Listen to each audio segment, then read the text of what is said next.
Já há algum tempo eu tenho usado as quartas-feiras para falar sobre a singularidade de Jesus. Algumas pessoas falam assim, não, religião é tudo igual. E nós estamos vendo já há 3 semanas que parecido é um caminhão cheio de japoneses. Não é nem isso, né? Você olha para os japoneses, eles são diferentes, né? Mas nós temos evidências concretas que há muita diferença. Na semana passada, nós vimos também que o cristianismo é muito radical. Ele afirma que Jesus é Deus. E Jesus, é o único Deus verdadeiro, Deus que fez homem.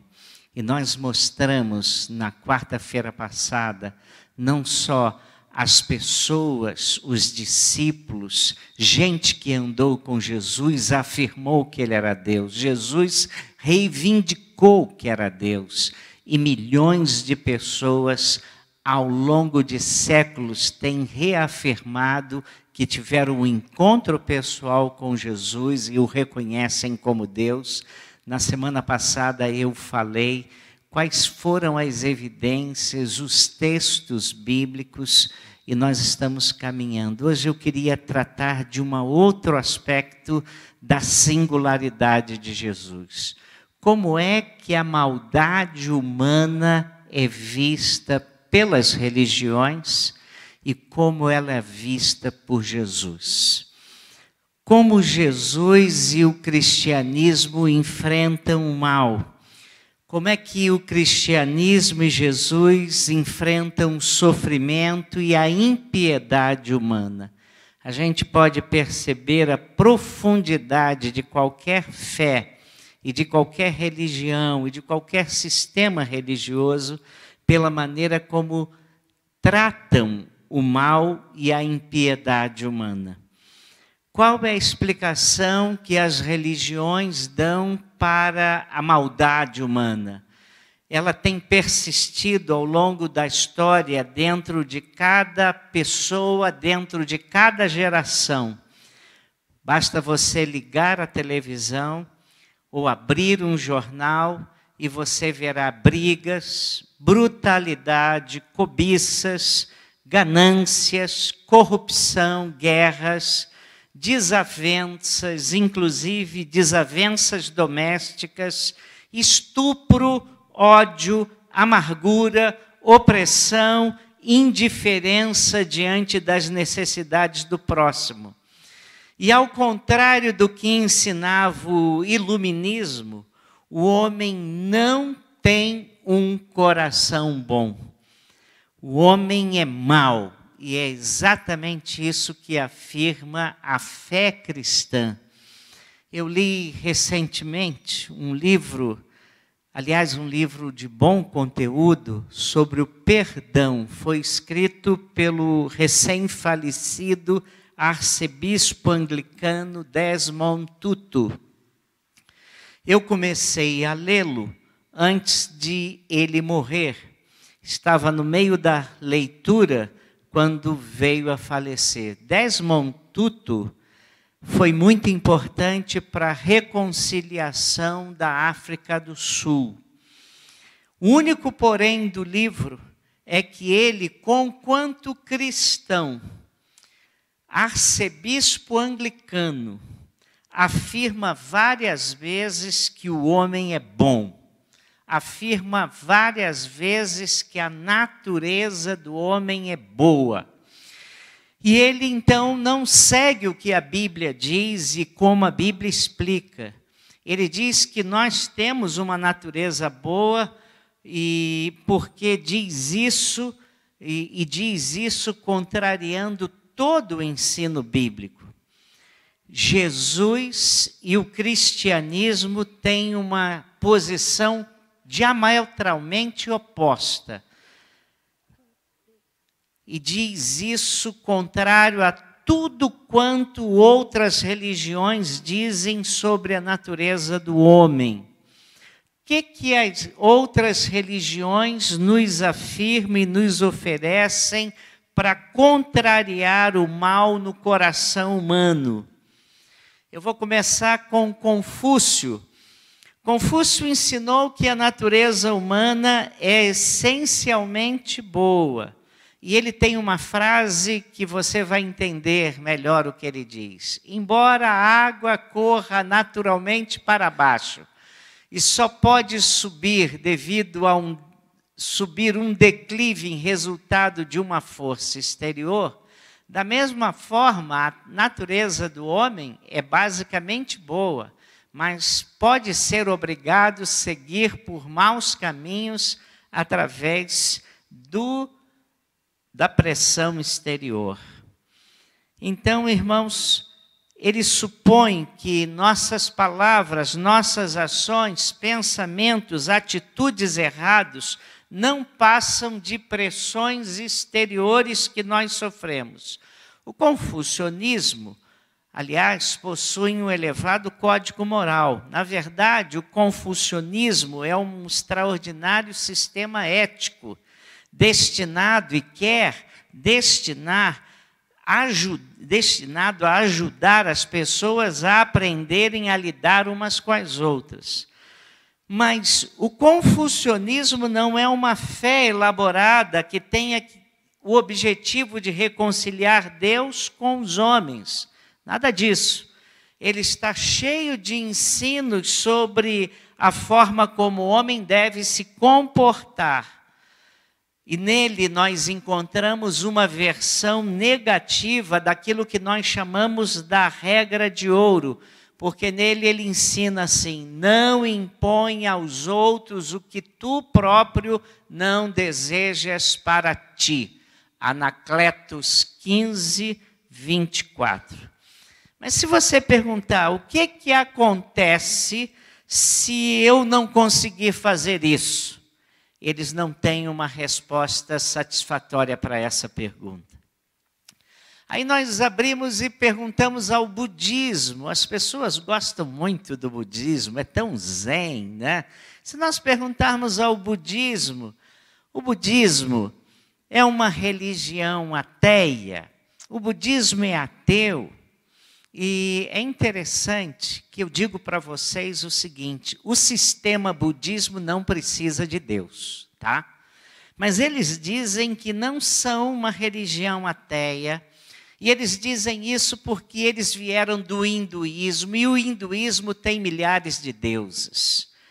E porque dizemos que ela é uma religião ateia? Porque ela se inclina mais para o ateísmo do que o confucionismo. A semelhança do confucionismo, ela se considera um guia prático para a vida. No budismo não há conceito de pecado contra um ser superior como há no cristianismo. Porque ser supremo para o budismo simplesmente não existe. Assim, uma lei moral de causa e efeito. A pessoa herda um débito moral de vidas anteriores que é aumentado ou diminuído, reduzido com ações que você tenha nessa vida. Assim, a soma de boas ações ou de más ações reaparecerá na vida que você terá futuramente. E esse processo prosseguirá durante centenas de vidas até que a pessoa consiga entrar na iluminação, como aconteceu com o próprio Buda, Siddhartha Gautama. Assim, o budismo impõe regras infindáveis para você adquirir méritos. Vou dizer algumas. 30 regras para você dominar a ganância. 30 regras. 75 regras para ser admitido como monge. Agora, regra como monge, para ser admitido, dos 75. 227 regras para o monge. E pasme, se você quiser ser monja, são 311, tá? Pior e mais rígido para as mulheres. Mas o budismo, ele não tem resposta para a maldade e a impiedade humana, nem para o sofrimento, a não ser através da cessação de todo desejo e aí, eventualmente, a eliminação do seu próprio eu. Aí nós caminhamos para o hinduísmo. Foi do hinduísmo que se originou o budismo. Aliás, o hinduísmo tem uma visão semelhante ao budismo quando o tema é maldade humana, exceto no fato de que o hinduísmo fala em reencarnação e não de renascimento. O hinduísmo, conquanto seja uma religião de vários deuses, nenhum deles é um Deus em que você se relacione pessoalmente com ele. Os deuses do hinduísmo não se relacionam pessoalmente com o ser humano. Eles creem em Brahma, uma realidade final e impessoal. Creem na doutrina do karma, que é a lei das consequências morais. Você paga aquilo que fizer. E não há aqui muita esperança nem muita lógica. E embora o karma exija um pagamento pelas más ações, no entanto, não há um Deus que receba esse pagamento. Harold Kushner, um rabino judeu, ele fez muito sucesso com 2 livros. Um deles fez muito sucesso pelo título, chamado Quando Coisas Ruins Acontecem a Pessoas Boas. Esse livro se tornou um best-seller, vendeu milhões de exemplares pelo mundo todo. Ele também fez sucesso com outro livro intitulado Quando Tudo Não É o Bastante, que pretende ser um comentário de Eclesiastes. Mas se você ler o livro é muito agradável de ser lido, você lê muito fácil, ele conta muitas histórias do seu ministério como rabino, tá? Mas o livro, embora, Quando Tudo Não É o Bastante, embora se diga um comentário de Eclesiastes, ele trata raramente das questões que Eclesiastes fala. Mas no livro, Quando Coisas Ruins Acontecem com Pessoas, ele narra o problema de saúde do qual seu filho foi acometido. O seu filho teve um problema de saúde raro em que ele ficava, à medida em que ele ia aumentando a idade, ele ia envelhecendo rapidamente. E ele faleceu com 20 e poucos, 30 anos, não me recordo bem a idade, mas parecia um ancião de dias. E ele conta que escreveu esse livro quando coisas ruins acontecem a pessoas boas, fruto dessa experiência com seu filho. E então, ele uma vez foi convidado a participar de uma conferência numa faculdade nos Estados Unidos, cujo tema era 5 visões religiosas sobre o sofrimento. E estavam lá ele representando o judaísmo, um cristão, um budista, um hinduísta e um muçulmano. O hinduísta explicou num jantar para ele que a sua religião ensinava a lidar com o sofrimento e a dor sem negá-los ou ignorá-los, mas elevando-se acima deles, passando por cima. E ela diz para o sofrimento e para a dor: Não vou deixar que você me machuque. Vou aprender a arte do desligamento e superar a dor. E aí você já deve ter visto hinduístas andando sobre braseiros. Você já deve ter visto hinduístas deitando em camas de pregos e tantas outras manifestações em que a pessoa supera a dor, passa por cima da dor. Aliás, alguém vendo isso perguntou: isso dói? E a resposta foi: é claro que dói, mas o segredo é não permitir que o nosso corpo sinta dor. É assim que o hinduísmo quer tratar o sofrimento. Kushner deu uma resposta interessante a isso nesse livro Quando Tudo Não É o Bastante.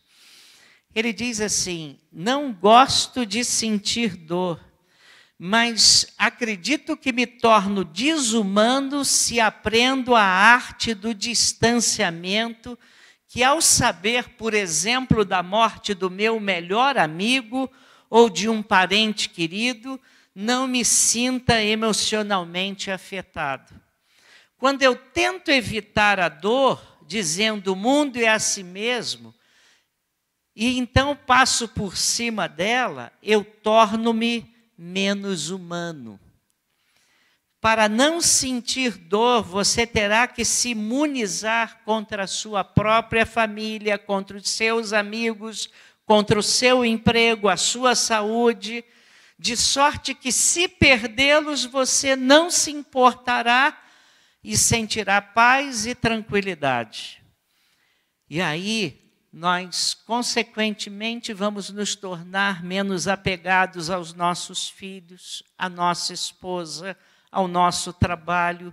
E isso vai impedir que eu sofra, mas também roubará de mim grandes alegrias na vida familiar, no envolvimento com amigos e no envolvimento com pessoas queridas. E aí, se você quiser saber um pouco mais sobre isso, ele toca esse assunto nesse livrinho chamado Quando Tudo Não É o Bastante. O que diz o Islã sobre maldade, sofrimento, impiedade humana, desavenças? O mundo está em constante guerra. Eu acho que nosso mundo não para de ter guerra desde 1700 e lá vai fumaça. Nós não temos um único dia em que o mundo atual não está em guerra. O que diz agora o Islã? Os muçulmanos falam, o que eles falam sobre a maldade e o sofrimento humanos? Eles reconhecem que Alá, o Deus deles, é compassivo e santo. Aliás, Alá frequentemente é adjetivado como o clemente e misericordioso. Eles entendem que a impiedade humana tem de ser punida. E o Corão, nós o chamamos de Alcorão, mas o Corão fala muito de julgamentos nas chamas do inferno. Tempos atrás, houve uma novela global que tentava retratar, made in Brasil, o esquema lá da Índia. E mostrava uma Índia extraordinária que só existe na cabeça dos autores da novela da Globo. Tá? Com todo respeito à Índia e aos indianos. Tá? Contudo, Alá é inimaginavelmente grande e inteiramente separado de sua criação. Por isso, os seres humanos não podem, nem os muçulmanos, não podem gozar de intimidade com ele.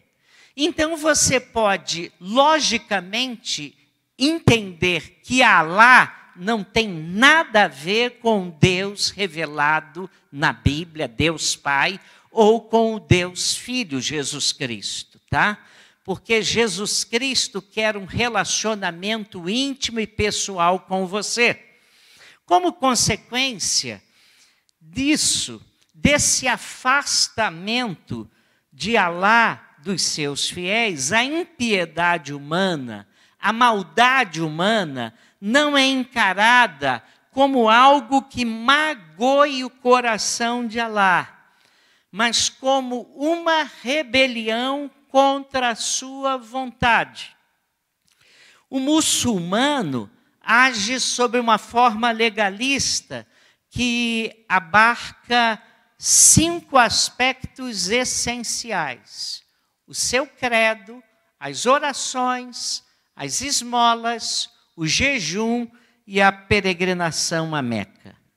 O Islã ensina também que no dia do juízo, Alá colocará as boas obras da pessoa de um lado da balança e as más ações no outro lado da balança. Isso está em Sura 23, 102, 103. E então, pode ser, preste atenção aos termos, ele vai colocar na balança as suas boas ações e as suas más ações. E então, pode ser que essa pessoa seja alvo da misericórdia de Alá. E aí eu leio para vocês, Sura 2, 284. Alá castiga quem lhe aprouver e concede misericórdia a quem lhe agrada. Então, nenhum muçulmano tem a garantia de que Alá o aceitará nas delícias do paraíso e não o condenará às chamas do inferno. Mas o Islã não entra em pormenores sobre a maldade humana. E a fé cristã? O que a fé cristã fala sobre a impiedade humana? O que a fé cristã fala de como Deus encara a maldade humana? Bom, como vê, a natureza humana, a maldade humana, a brutalidade e o sofrimento humano. Como é que a fé cristã vê tudo isso? Eu tenho absoluta certeza que não dará tempo de discorrer tudo, mas só vou ficar num único texto bíblico hoje, e vocês vão entender que nós, cristãos bíblicos, eu agora tenho que adjetivar os cristãos, porque se alguns cristãos, como Desmond Tutu, uma autoridade anglicana, diz que nós somos bons, eu tenho que ficar com aquilo que a Bíblia diz. Então, o que nós, cristãos bíblicos, dizemos sobre isso? O que Jesus ensinou através dos evangelhos sobre isso? O que as cartas no Novo Testamento, os escritos do Novo Testamento nos ensinam sobre isso? Como eu disse, não dará tempo para eu discorrer tudo, mas eu vou ficar num único texto bíblico hoje, e vocês verão que nós, cristãos bíblicos, temos uma visão da maldade humana, uma compreensão que vai mais longe do que tudo isso que eu disse. E reporto vocês para o Evangelho de Marcos, capítulo 7, e nós vamos ler os versículos 18 a 23, palavras de Jesus. Olha o que Jesus diz. Será que vocês também não conseguem entender? Perguntou-lhe Jesus. Não percebem que nada que entre no homem pode torná-lo impuro? Porque não entra em seu coração, mas em seu estômago, sendo depois eliminado. Pois do interior do coração dos homens vêm os maus pensamentos, as imoralidades sexuais, os roubos, os homicídios, os adultérios, as cobiças, as maldades, o engano, a devassidão, a inveja, a calúnia, a arrogância e a insensatez. Todos esses males vêm de dentro e tornam o homem impuro. E aí você já entendeu que para o cristianismo, para a fé cristã, o grande problema é o coração do homem, que é impuro, que é mau, que não é bom.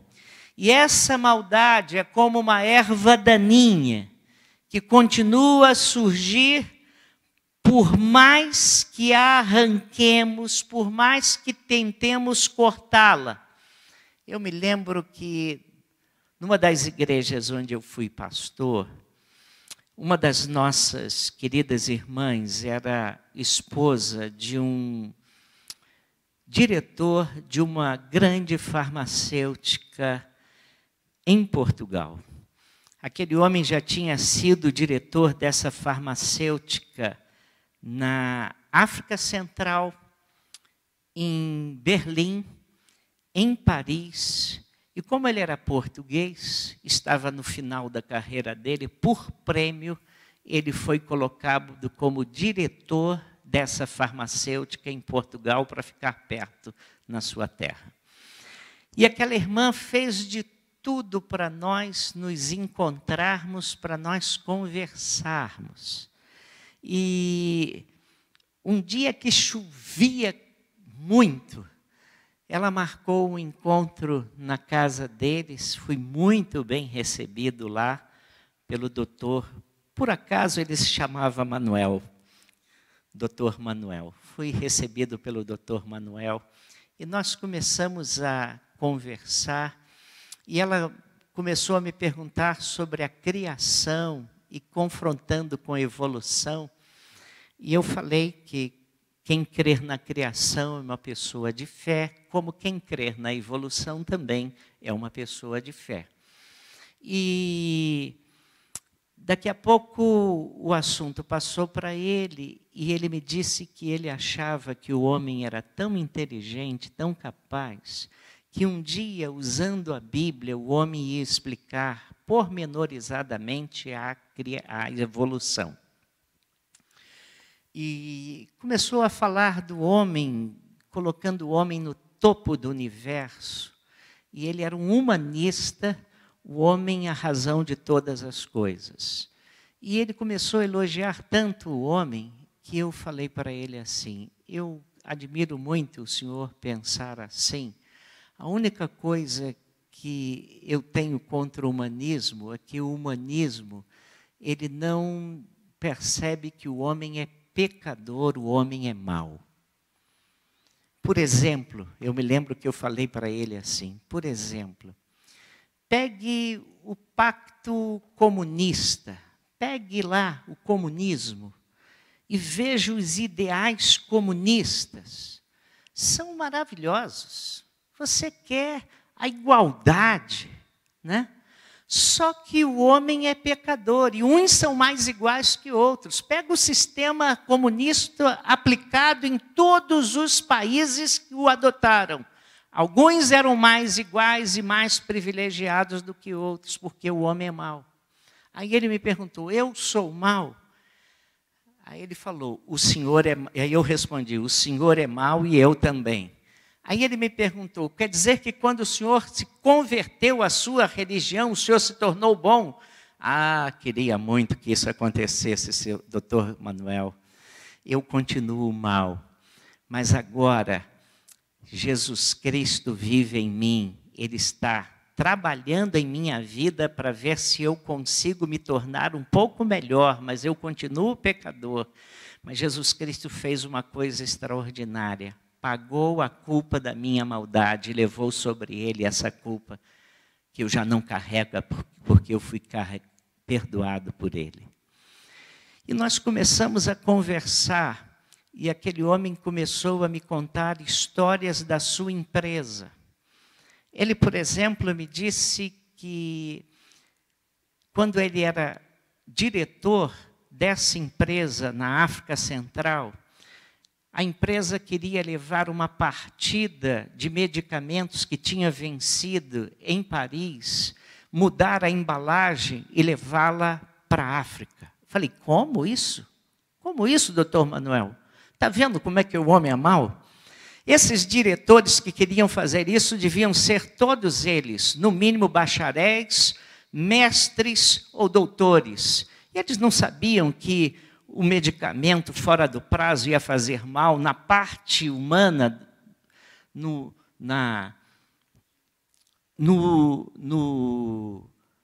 nos países mais debilitados e mais necessitados de ajuda médica. O homem não é mau? Ele me contou também que quando as empresas europeias vêm para o Brasil, por mais ou menos, eles sempre aumentam em 15% os custos. Eles arrumam uma planilha e as planilhas ficam 15% mais caras aqui. Falei, mas, doutor Manuel, geralmente a mão de obra mais barata é na América do Sul. E, geralmente, muita matéria-prima vem da gente. E como é que o senhor explica? Vê como é que o homem é mau? E nós começamos a discutir, mostrando, ele contava história e eu explicava para ele como o homem era mau. E no final daquela conversa muito cordial, ele falou assim, pastor, eu sou mauzinho. E eu emendei e falei assim, e eu também. Mas, irmãos, essa é a natureza humana. Tudo que nós lemos aí, Jesus falou, sai de dentro, sai do nosso coração. O pecado nos contaminou. E é exatamente por isso que Jesus Cristo teve que vir ao mundo. Para você entender a obra de Jesus Cristo e como Jesus Cristo atua no pecado, na maldade humana, eu preciso de mais um estudo. E aí, na quarta-feira que vem, nesse horário, nós vamos falar o que o Evangelho defende. Deus, Criador pessoal e infinito do mundo e da humanidade, fica magoado quando as suas criaturas o rejeitam e seguem os seus próprios caminhos. Mas há mais coisas que esse Deus revelado em Jesus Cristo quer fazer por nós por causa da nossa natureza má. Mas, por enquanto, fiquem com Marcos 7, de 18 a 23. O cristianismo, ao contrário de todas as religiões, diz que o grande problema do homem é a sua natureza má, que foi afetada pelo pecado. Deus fez o homem bom, mas o pecado fez com que o homem se tornasse mau e a natureza do homem fosse prejudicada.